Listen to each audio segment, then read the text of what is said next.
요즘 살인 예고 그리고 흉기 난동 사건들이 얼마나 우리 사회를 찌푸리게 만들었습니까? 이런 기사를 볼 때마다 막 그냥 얼굴이 또 막 머리털이 막 쭈삐쭈삐해지지 않습니까? 우리 사회가 왜 이렇게 병들었을까? 한번 제가 질문을 해보았습니다. 옛날에도 살인범은 있었습니다. 연쇄 살인범도 있었어요. 그러나 그거는 가끔 있었던 일이고, 요즘은 막 부추겨요. 막 경쟁사회입니다. 막 이쪽에서 이 도시에서만 저 도시에서 막 그냥 막 예고를 하고 흉기 난동을 하면서 말이에요. 왜 그럴까? 여러분, 내면에 콤플렉스로 가득 차 있기 때문에 그렇습니다.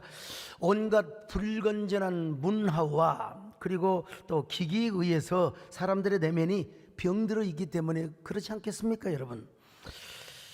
우리 어린 시절에는 여러분 어떻게 자랐습니까? 하늘에 밤이면 저 달을 보고 별을 바라봤어요.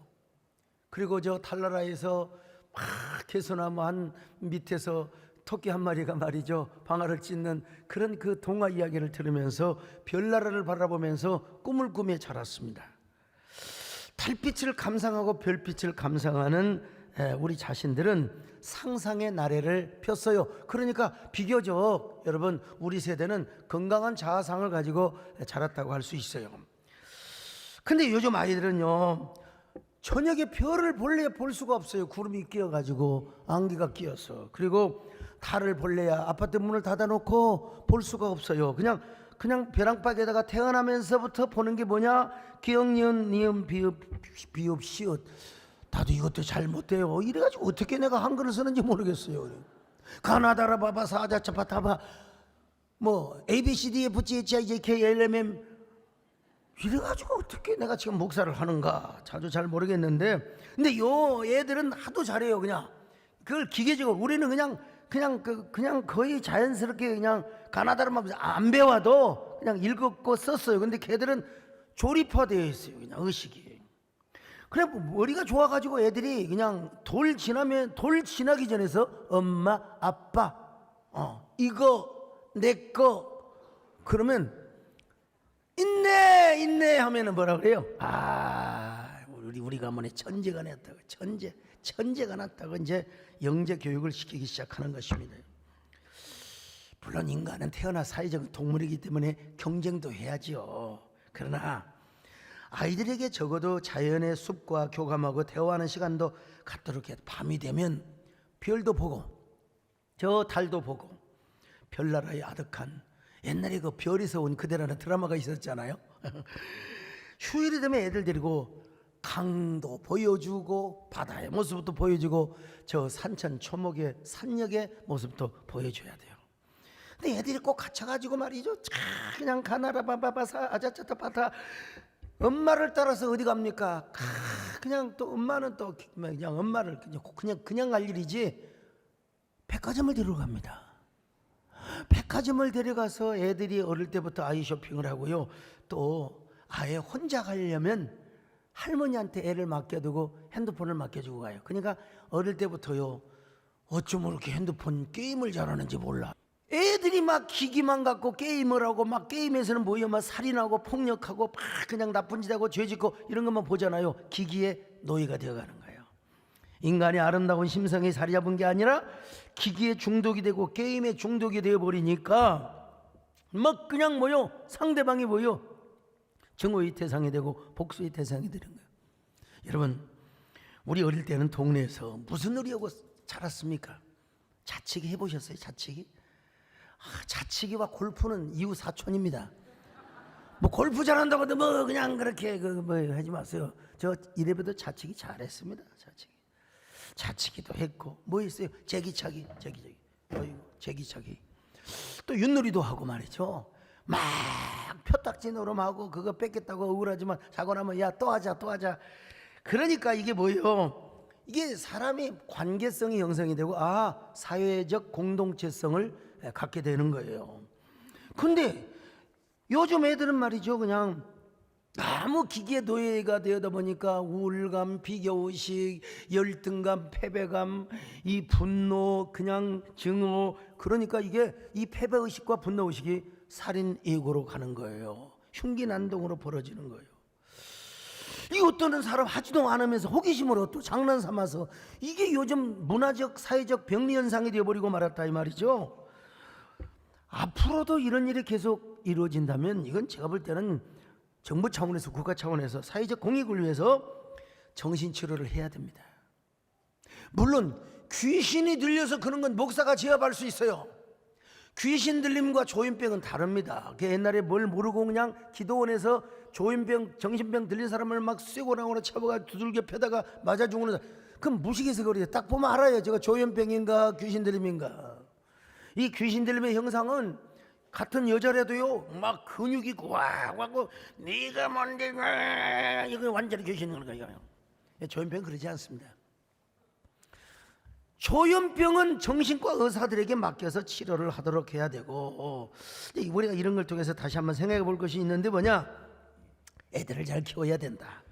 어릴 때부터 자연을 사랑하고 인간을 사랑하는 아이들로 잘 산을 보고 강을 보고 바다를 보고 저 들녘과 산녘을 보며, 그리고 하늘의 별과 달을 보고 낮에는 저 눈부신 태양을 바라보고 이렇게 가려서 봐야 되겠지만요, 그리고 좋은 인간관계를 맡도록 해야 돼요. 이게 우리는 이 열등감, 이 분노, 증오감이 얼마나 무서운지 아돌프 히틀러를 모르는 사람은 없을 거예요. 외모를 보세요. 얼마나 잘생겼나. 내가 저렇게 생겼으면 난리 났지.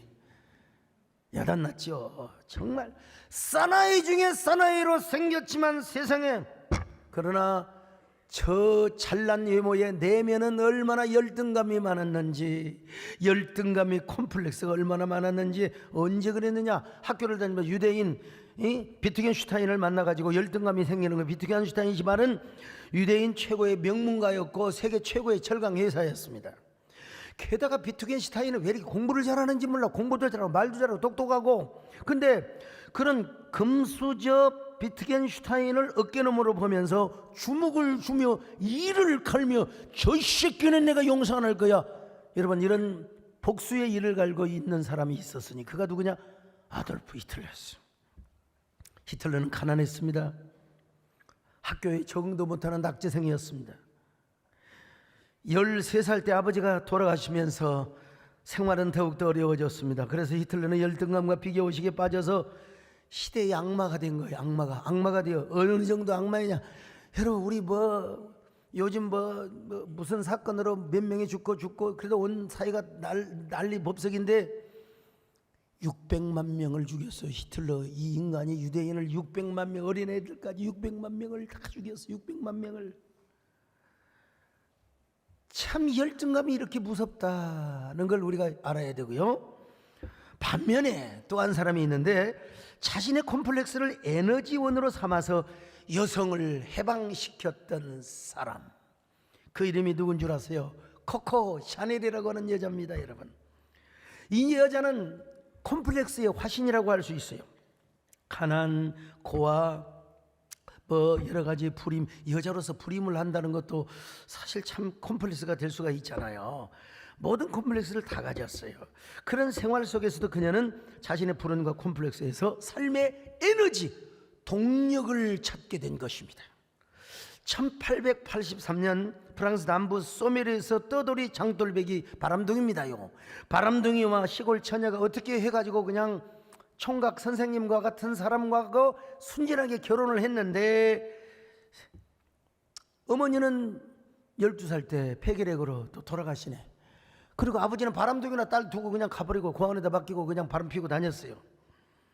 근데 이 샤넬은 고아원에서 뭘 배운 줄 아십니까? 바느질을 배워요. 근데 이 샤넬이 제일 하기 싫은 게 뭐냐면 바느질. 여자분들 가운데도 좀 이렇게 손이 좀 털털한 사람이 있어요. 바느질하기 쉽지가. 제가 같이 다니는 우리 강인철 집사님 손재주가 아주 좋아요. 손재주가. 그래가지고 뭘 이렇게 하면 잘해요. 그래서 카메라도 잡고 그러는데 저는 안 됩니다. 이렇게 뭘 끌고 이런 게 안 돼요. 그냥 확 찢어버리고 막 잘 안 돼요. 그 참 달라요. 샤넬은 바느질을 배운 거예요. 바느질을 배우는 거예요. 그래서 이제 첫 번째 모자 가게를 시작했어요. 모자 가게를 시작하면서 상류층, 옛날 요즘 모자 안 쓰지만 옛날 모자 썼습니다. 그 옛날 모자 가수 김 누구도 있었죠. 남장로님, 우리 이제 남진 장로님요. 예. 누구더라? 김정수인가? 뭐 아내라고 하는 뭐 노래 불러 모자 가수 모자. 옛날에는 여러분 모자를 쓰면 굉장히 상류층이었어요. 상류층. 예. 그 이제 이 유대인들을 비롯해서 고급 상류층을 끌어들이게 됩니다. 그리고 이 여자는 얼마나 기발한 아이디어를 쫙 부렸느냐면 치마의 길이를 무릎 위까지 짜고, 오늘 짧은 치마 입고 오신 분들은 다 샤넬 때문입니다, 여러분. 샤넬에게 감사해야 됩니다, 여러분. 무릎까지 올리고 여성용 바지를 따로 만들어서 여성의 다리를 해방시켰고, 가방에 어깨끈을 달고 의상에 패치 포켓을 달아서 여성의 손을 해방시켜준 여인입니다. 그래서 샤넬이라고 하는 이름이 새로운 시대의 흐름과 조류를 타고 전 세계에 퍼지기 시작합니다. 행동하는 여자의 옷, 토빌룩을 전 유럽 대륙에 유행시킨 샤넬은 마침내 이 여자는 어디에 진출합니까? 바로 향수 산업에 진출합니다. 샤넬 향수를 모르는 사람은 아무도 없을 겁니다. 샤넬, 그게 넘버 5 아세요? 샤넬 넘버 5. 죽여주죠. 나도 남자인데 샤넬 넘버 5를 좋아하고, 그냥 우리 집사람 그런 거 쓰지 말라, 남자 향수 쓰지, 저는 향수 쓸 필요가 없어요. 몸 자체에서 향내가 나니까. 그래도 땀 흘릴 때는 야, 샤넬 넘버 5가 너무 좋아, 너무 맛있어, 너무 아주 뭐 크리스찬 디오르도 좋고 다 좋은데 나는 샤넬을 좋아합니다. 참고하시기 바랍니다, 여러분. 여러분 또 아십니까? 샤넬 핸드백. 오늘 샤넬 핸드백 가지고 오신 분 손 들어보세요. 이렇게 우리 교인들이 가난하다니까 집에 있는 거 아껴두지 마시고 그냥 가져오세요. 괜찮아요. 누가 안 가져가니까 CCTV 다 있어요. 그녀는 가난과 고아와 여성 외모 불임 등 자신을 괴롭혔던 콤플렉스에 지배를 당하지 않고 오히려 이 콤플렉스를 역동 에너지로 삼아서 여성의 삶을 해방시킨 세계적인 대부호가 된 것입니다, 여러분. 그녀 역시 히틀러처럼 누구보다 열등감이 많고 비교의식이 많아야 할 사람임에도 불구하고 그녀는 삶을 바라보는 태도, 그 시선, 자신의 마음의 렌즈, 이걸 바꿔끼기 시작한 것입니다, 여러분. 오늘 우리의 삶도 마찬가지입니다. 우리의 삶의 성공과 실패는 우리의 눈에 달려 있어요. 우리의 렌즈라고 할까요? 우리의 조리개, 우리 눈의 조리개에 달려 있어요. 히틀러의 눈이, 여러분, 그 악마의 눈이 될 때 왜 그랬어요? 비교의식을 가지고 모든 것을 부정적으로 봤을 때 그 부정적인 시선이 완전히 그를 악마로 만들어 버리게 되었던 거예요. 그러나 동시에 샤넬은 뭐냐? 온 세계를 긍정적으로 봤어요. 창의적으로 봤어요. 창의적으로 봤어요. 그래서 그 유명한 넘버 5 샤넬 퍼퓸을 만들어내고 핸드백을 만들어내게 된 것입니다. 오늘 본문도 우리 예수님이 우리의 영혼의 렌즈를 이야기하고 있어요. 우리 영혼의 안목을 말씀하고 있습니다. 눈은 우리의 마음의 등불이라는 거예요. 눈이 성하면 온 몸이 성할 것이고 눈이 나쁘면 병들면 온 몸이 병들게 될 것이라. 그러므로 우리가 무엇을 보느냐에 따라서 달라지겠다는 거예요. 자, 마태복음 6장 22절 23절 같이 봅니다. 시작. 눈은 몸의 등불이니 그러므로 내 눈이 성하면 온 몸이 밝을 것이요 눈이 나쁘면 온 몸이 어두울 것이니 그러므로 내게 있는 빛이 어두우면 그 어둠이 얼마나 더하겠느냐. 자, 여기서 눈이 성하다, 아플로스라는 말이요, 건전하다, 건강하다, 순결하다, 뭐 경건하다, 이런 여러 가지 뜻이 있습니다. 그 다음에 이게 악하다, 이 말은 퍼네로스, 진짜 악하다는 말입니다. 나쁘다, 불경건하다, 또 병들었다, 뭐 이런 뜻입니다, 여러분. 그러니까 눈이 건전하고 건강하고 우리 눈이 순결하면 우리 온몸이 빛으로 가득한다 이거요. 우리 몸이 밝은데요, 우리 몸이 건강하대요. 근데 우리 눈이 병들어 있네, 세상에. 닭병 든 사람처럼 날마다 그냥 눈이 병들어 있으면은 우리 몸이 어둡고 우울하고, 한마디로 뭐라고 할까요? 부정적인 자아가 형성이 된다는 것입니다. 오늘 우리 눈은 어떤 눈인가 한번 살펴보자고요. 건전한 눈입니까? 순전하고 경건한 눈입니까? 하나님 보시기에 아름다운 눈입니까? 아니면 내 눈은 하나님 보시기에 병들어 있는 눈입니까? 여러분 눈병 들면 참 보기 그렇잖아요. 그래서 선글라스 쓰고 다니잖아요. 눈병 들면 다래끼 한번 나봐요. 막 근질근질해가지고 막 결막염 걸려보세요. 그냥 온몸이 어두워요. 마음이 침침하게 되어 있어요. 오늘 여러분 몸에 아무런 이상이 없는 것처럼 보이지만 우리 마음에 열등감, 패배감, 그 분노감이 가득하고 있지는 않습니까? 그것은 우리의 눈 때문이에요. 우리 영혼의 렌즈 때문에 그렇다는 거예요. 눈이란 모든 대상과 사물을 바라보는 기관입니다. 모든 대상과 사물과 사건이 일단 우리 눈을 통하여 시각이 되어가지고 대뇌 속으로 들어갑니다. 그래서 눈은 마음의 창문이라고도 했잖아요. 특별히 현실치료 심리학에 의하면 그것이 우리 대뇌 속에 사진으로 찍혀서 대뇌 지각세계에 전달이 된다고 합니다. 현실치료 심리학에 의하면 그 필터링을 통해서 그것을 느끼고 사고하고 판단하게 된다는 거죠. 그리고 지각된 것은 지적 여과기와 가치 여과기로 분류가 되어서 저장이 된다고 합니다. 그러므로 부정적인 것을 자주 보게 되면 부정적인 사진이 언제나 우리 안에 필터링이 되게 있고, 또 좋은 것을 많이 보면 거룩한 상상력, 좋은 생각들이 우리 안에, 그러니까 우리 몸이 밝을 수밖에 없는 거죠. 그뿐입니까? 그것이 꼭 기억 세계에만 저장되는 게 아니요. 분명히 내가 기억이 없어요. 기억이 없지만 그것이 무의식 창고에 저장이 될 수도 있다는 거예요. 그래서 무의식의 삶에 저장된 부정적인 앨범들이 흑백 앨범, 어두운 앨범, 저 지하실에서 낄낄낄 울고 막 상처받았던 그 어린 시절의 기억들이 기억나지는 않지만 그것이 우리 무의식의 창고에 저장이 되어서 우리 인생에 부정적이고 파멸의 연쇄를 만들게 하더라는 것입니다. 그러니까 결국 우리가 무엇을 자주 보느냐에 따라서 그것이 우리의 사고와 정신 영역에 많은 영향을 준다는 것입니다. 한마디로 말하면 맹모삼천지교요. 맹모삼천지교. 그런데 우리 인간이 어릴 때부터 뭘 보고 자라야 되겠어요?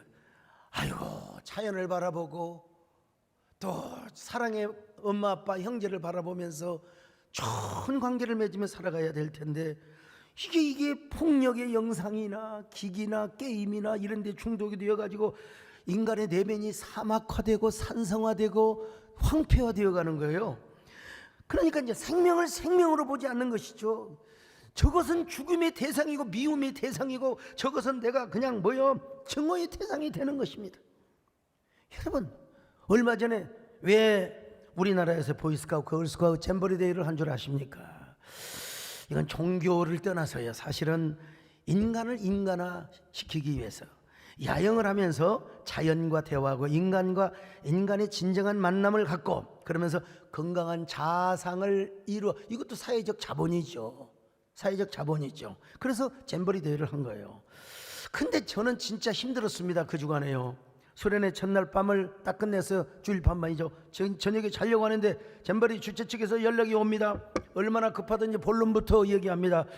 목사님, 교회에서 몇 명 수용할 수 있어요? 도저히 폭염 때문에 또 태풍 카눈이 오니까 잼버리 대회를 못한다는 거예요. 교회에서 몇 명 수용할 수 있냐고. 제가 이렇게 말씀드렸죠. 우리 교회는 숙소를 중심으로 지은 게 호텔이 아닙니다. 강당은 있습니다. 강당에다 매트는 깔아줄 수 있습니다. 그러면 샤워실이 있습니까? 그래요. 샤워실 없습니다. 화장실을 저녁에 야간 작업이라도 해가지고 샤워기를 만들어서 여러 대를 만들어 드릴 수는 있습니다. 그랬더니 다음날 바로 480명을 보내주신 거예요. 480명. 참 우리는 진심을 다해서 섬겼습니다. 다 내 자식, 내 조카라고 생각하면서. 교회에서 숙식만 제공한 게 아니라 빵, 아이스크림, 팥빙수, 또 뭐가 있어요? 아무튼 과자, 달콤한 거, 좋은 건 다 줬어요. 좋은 건 다 줬어요. 그리고 다음 날 꿈에도 그리운 상상의 땅 어디예요? 캐리비안 베이를 480명을 다 한꺼번에 보내준 것입니다. 여러분, 저는요 캐리비안 베이 한 번도 아직 가본 적이 없어요. 그리고 제가 담임 목사지만 1층에 거기 카페테리아에 가가지고 아이스크림 하나 그냥 먹은 적도 없어요, 여러분. 다 내가 돈 내고 먹든지 아니면 우리 집사람이 훔쳐왔는지는 모르지만 저는 제가 아이스크림 한 번도 공짜로 내가 먹어본 적이 없어, 저는요. 근데 그 창고처럼 쌓인 아이스크림 다 냉동실 다 열어놓고 알아서 먹어라, 알아서 다 먹어라, 다 먹어라. 커피도 알아서 먹어라.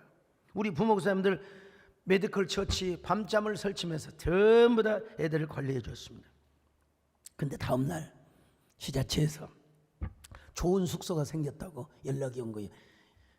2인 1실 그리고 샤워실 사진까지 딱 찍어가지고. 근데 가기로 결정한 겁니다, 이제. 근데 거기에 이끄는 대원들을 이끄는 대장들이 이제 애들의 의견을 한번 물어보는 게 어떻겠느냐고 그러면서 사진을 다 보여준 거요. 2인 1실 사진을 좀 보여줬으면 좋았을 텐데 이 방 사진까지 다 보여주면서 너희들 이곳으로 옮길래 아니면 그렇죠. 자 영상실 빠르다. 저거는 2인 4인 1실인데 보니까. 예. 자 저런 데 갈래? 여기 강당의 매트에서 잘래? 그랬더니 10명 중에 9명이 교회를 선택한 거예요. 10명 중에 9명. 이야, 참, 난 정말 이 애들이 뭐라, 저 보세요. 저 여론조사 해가지고 10명 중에 9명이 교회에 남겠다는 이야기입니다. 고백입니다, 여러분. 난 이런 교회 처음 봤다는 거예요.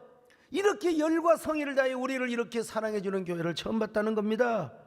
우리는 숙박시설보다 교회가 좋습니다. 시설보다 중요한 것은 진정 어린 마음이고 사랑입니다. 우리는 그 사랑을 느꼈습니다. 참, 그래서 이동하려고 했던 애들도 다시 남아버렸대요. 실제로 우리 교회 도착한 아이들은 시원한 에어컨바람을 맞으며 여기가 천국이다. 그 찌는 듯한 더위에 있다가 우리 비전은 얼마나, 저 교육관 얼마나 시원합니까? 그냥 에어컨을 그냥 저녁 내 얼려갖고 계속 그냥 불어대니까 말이죠. 더더구나 이재원 목사님을 중심으로 해서 메디컬 처치가 애들의 건강들을 다 또 체크했습니다. 가장 무서운 게 벌레 물려 가려운 거예요. 벌레 물려. 다 벌레 안 물릴 데가 없어. 다. 그 전부 연고 다 발라주고. 그런데 어떤 분은 여기에 뭐가 뭐 해가지고 이게 털이 이렇게 나왔는데 면도를 못해요. 이렇게 콧등에 부어가지고 면도를 못하는 거예요. 근데 이제 거기 숙소에 그 병원에 가보니까 보건의도 의사는 의사인데 그냥 후시딘을 발라주고 바세린을 발라주고 그러더래요. 근데 이제 우리 이재원 목사님이 딱 보더니 이거는 후시딘이 갖고 되는 게 아니라 이건 바이러스성이기 때문에 항바이러스 연고를 발라줘야 된다. 그리고 그걸 2번, 3번 바르고 다 나와버렸어요. 이게 뭐냐? 참 우리 이재원 목사님이 명이라는 것은 사실이다. 여기 안 계시면 박수 한번 해주세요, 여러분.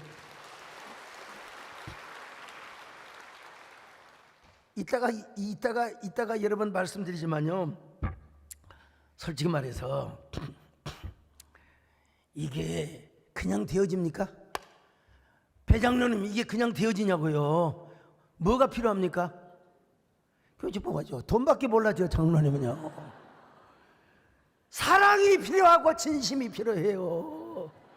그리고 그 다음에 돈이 필요해요. 돈만 갖다 주면 되는 게 아니야. 사랑과 진심이 필요하다니까요. 똑같은 참전용사를 초청하는데도 여러분, 뭐 본보이시도 나름대로 잘하고 다 잘하지만 교회에서 사랑과 열과 성의를 다해서 잘하니까 막 울며 가잖아요. 캐리비안 메일을 그냥 공짜로. 세대된 기수 왔습니다. 들어가세요. 여러분 500명이 되는 숫자 그냥 들어가겠습니까? 참, 다 돈 주고 가죠. 그래서 장로님 답이 맞습니다. 맞기는.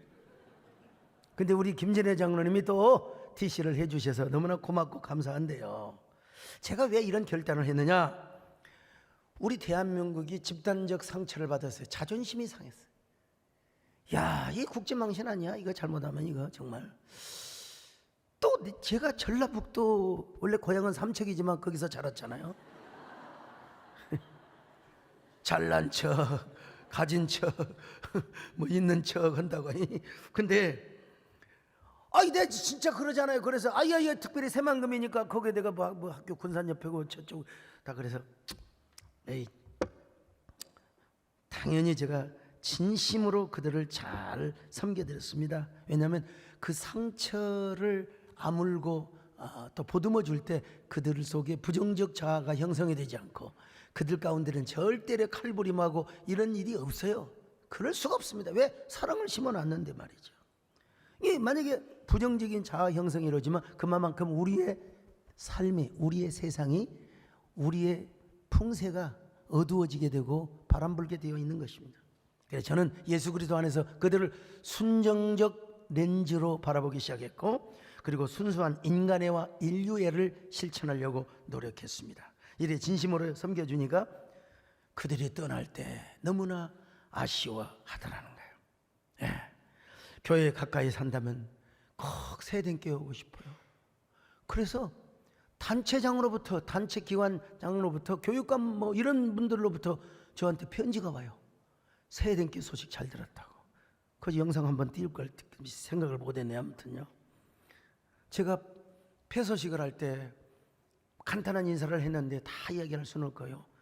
한마디로 얘기하면 거예요. 끝까지 우리 교회 남아주셔서 고맙습니다. 남아주셔서 감사. 여러분, 꿈나무가 되어주세요. 이 세상이 얼마나 황폐화되고 산성화되고 얼마나 황량화되어 가고 있는데 여러분들이 사막화되는 이 세상에 꿈나무가 되어주시기를 바랍니다. 여러분 섬길인데 돈이 얼마나 많이 든 줄 아세요? 그 얘기는 안 했습니다. 그래서 그들을 인도하는 대장들은 지금까지 교회를 부정적으로 봐왔는데 완전히 바뀌었다네. 완전히 바뀌었다는 게 교회에 대한 생각이 완전히 달라졌어. 그리고 아마 그분일 거요.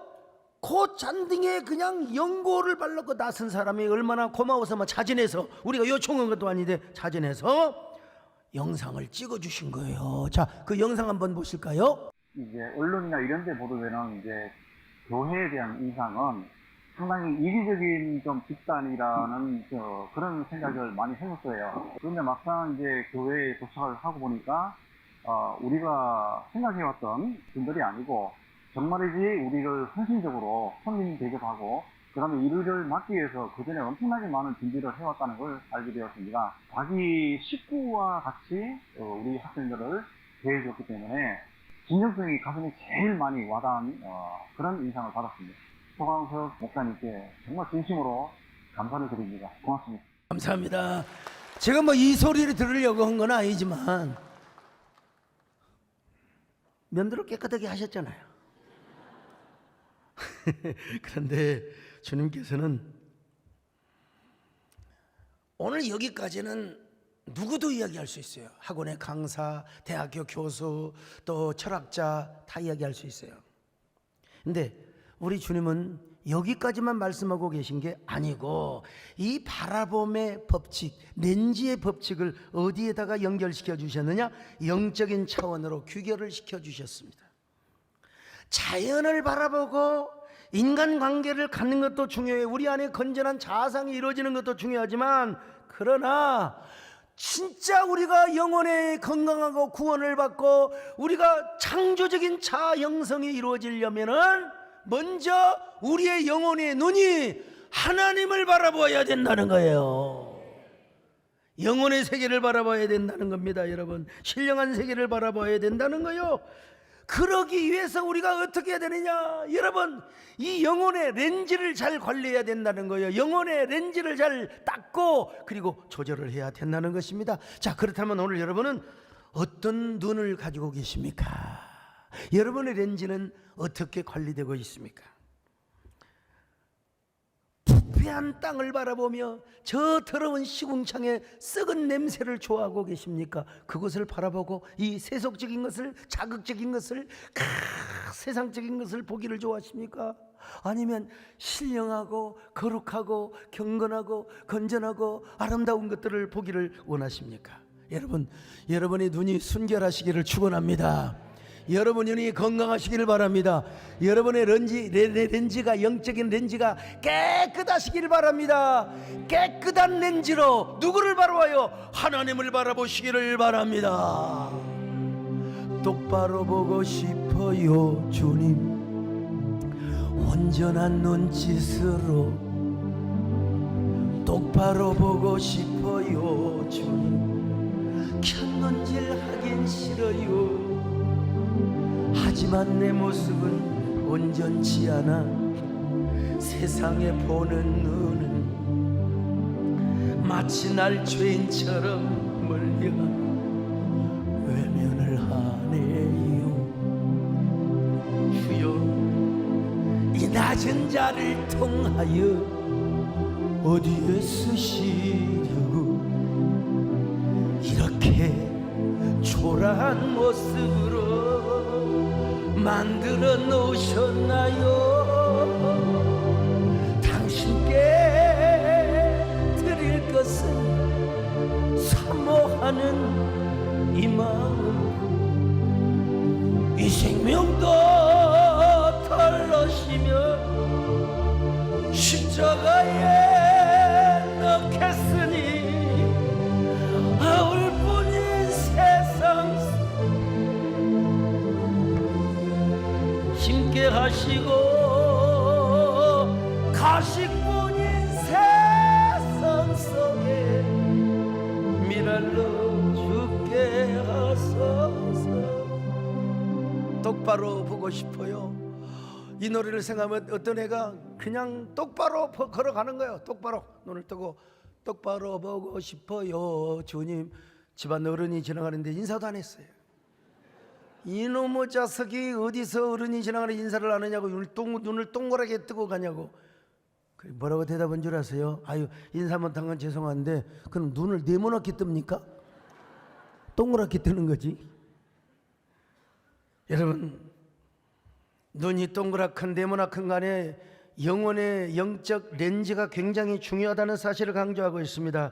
어떨 때 건강하느냐? 여러분, 우리의 렌즈가 깨끗하게 닦여질 때.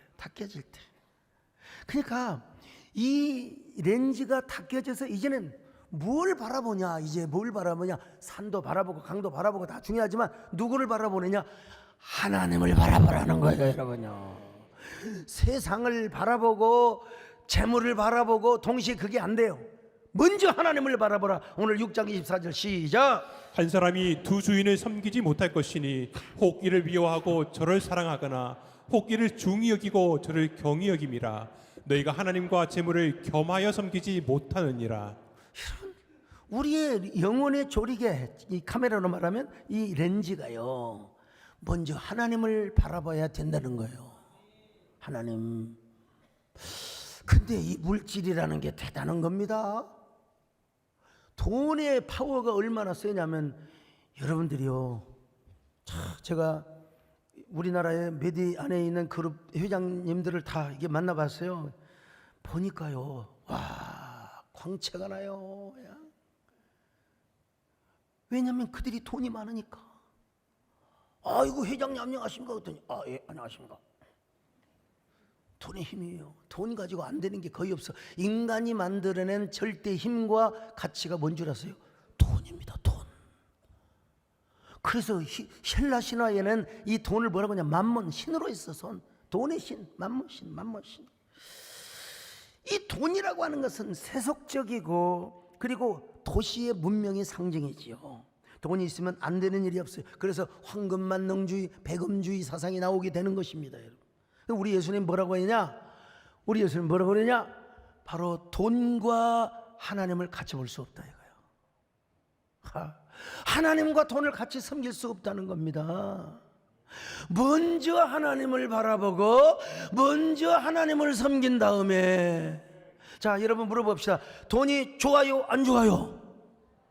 그렇죠. 돈 안 좋아한다는 사람 거짓말, 완전히 거짓말이야. 나 돈도 싫고 다 싫고 뭐 시골에 가서 농사도 다 그 돈입니다, 여러분.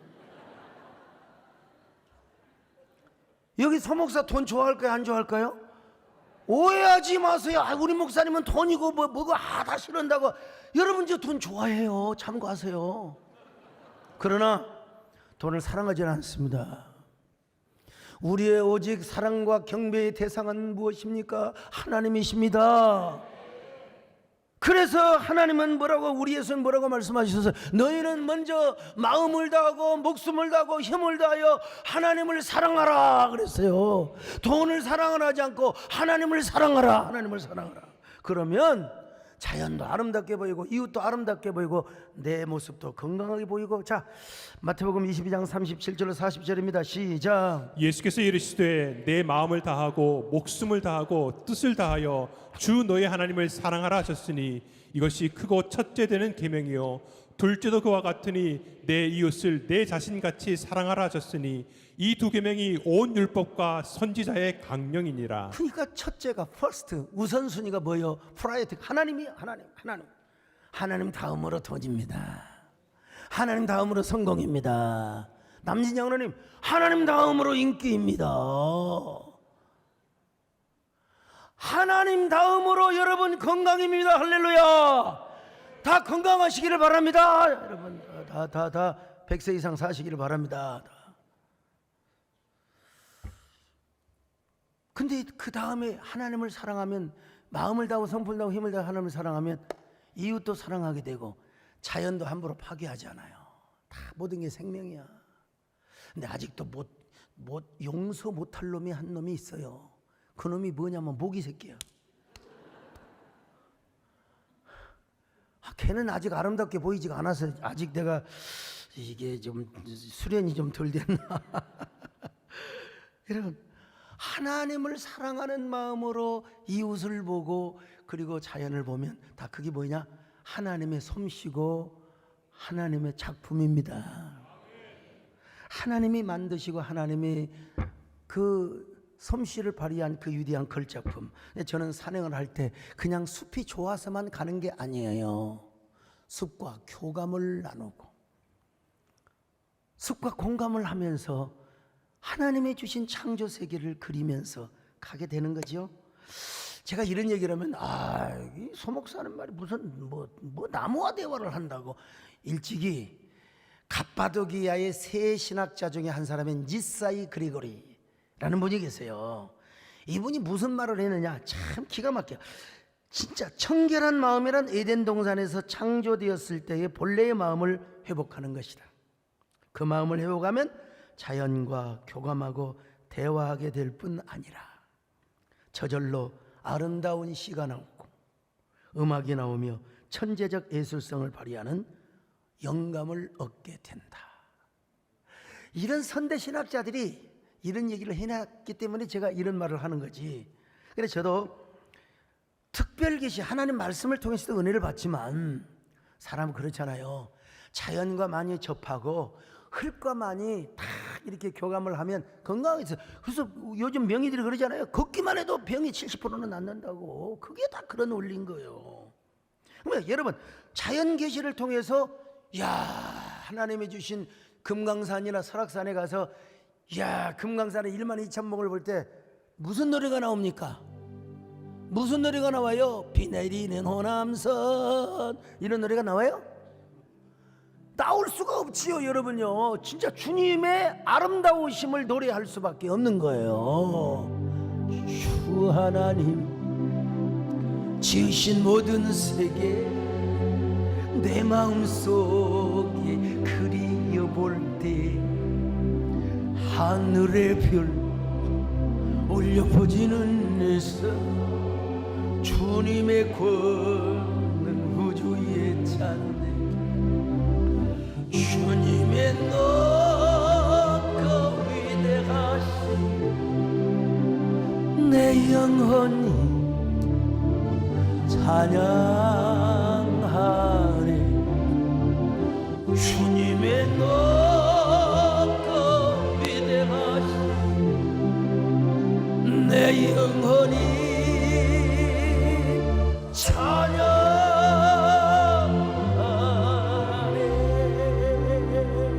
제가 아마 90년대 초반 80년대 말 정도 됐을 거예요. 미국의 큰 교회를 제가 혼자 통역관 없이, 그때는 제가 정말 진짜 고향이 그때는 삼척이었다니까. 영어도 잘한 척, 통역도 잘한 척, 못 알아들어도 오케이, 예스, 오케이, that's right 하면서 그때만 해도 좀 했어요. 안 쓰니까 이제 그런데 언어는 써야 돼요.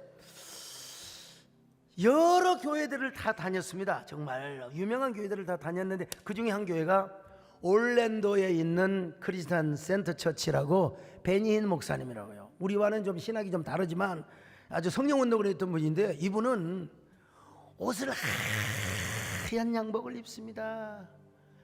저 머리털도 하얘요.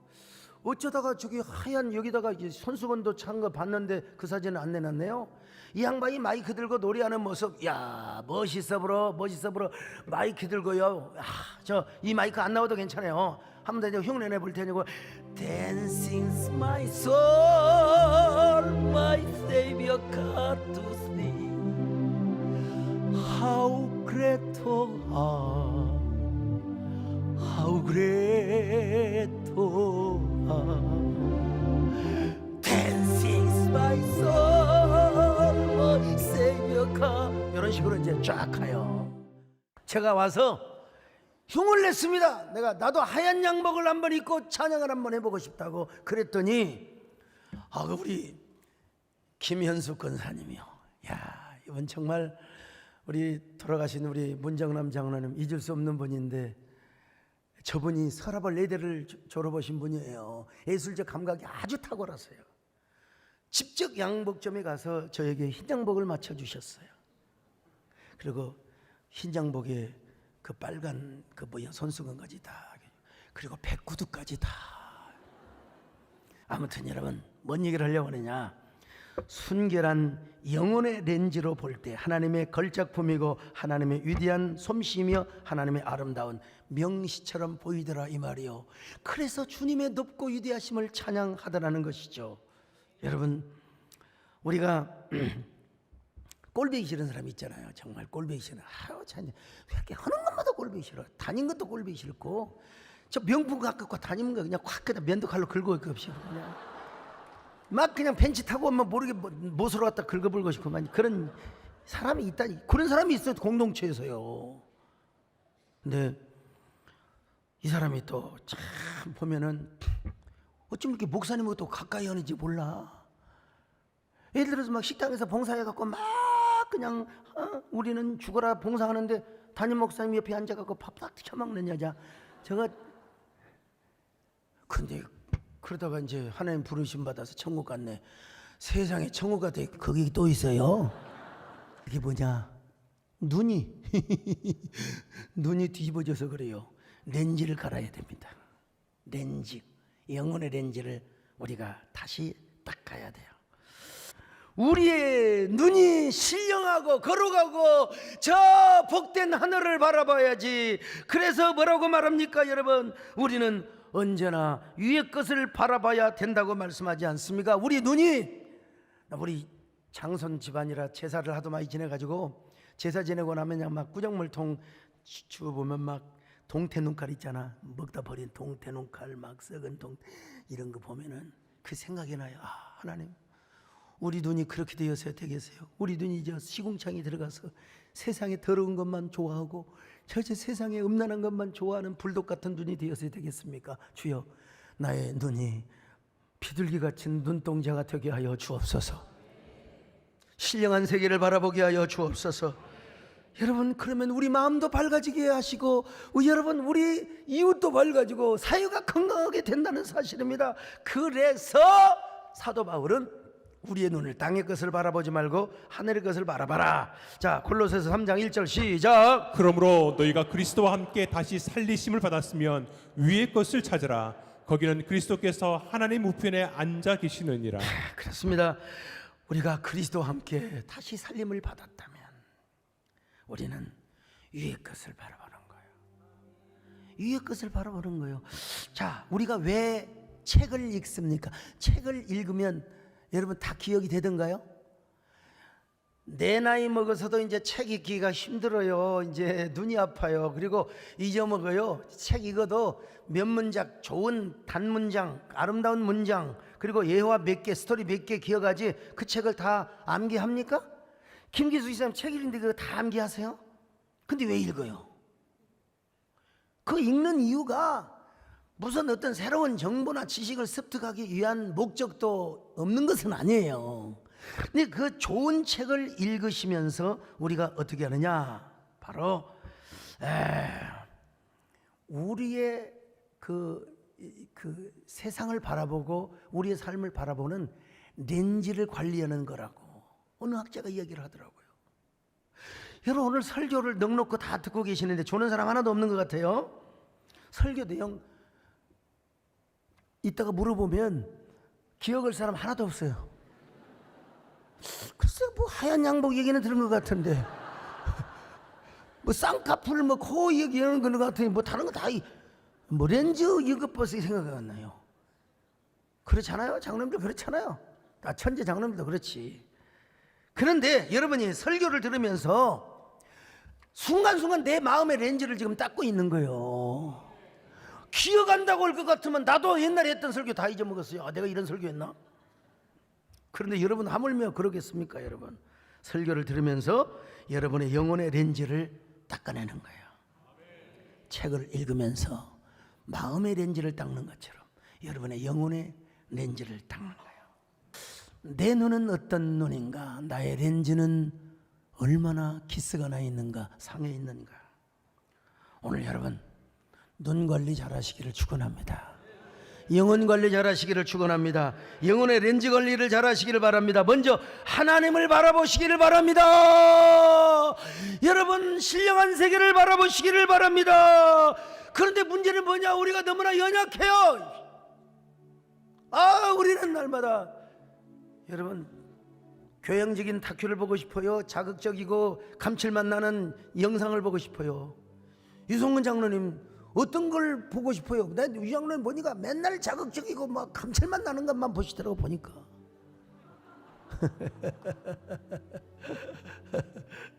저도요. 어떨 때는 막 싸움하고 막 있잖아. UFC 막 이런 걸 보면 마음이 시원해질 때가 있어요.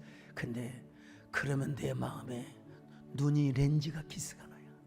다시 닦아야 됩니다, 여러분.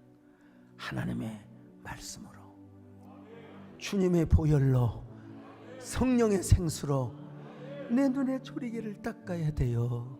렌즈를 닦아야 돼요. 주여, 그러려면 주님이 우리를 도와주셔야 됩니다. 주님이 우리를 사랑하셔야 됩니다. 할렐루야.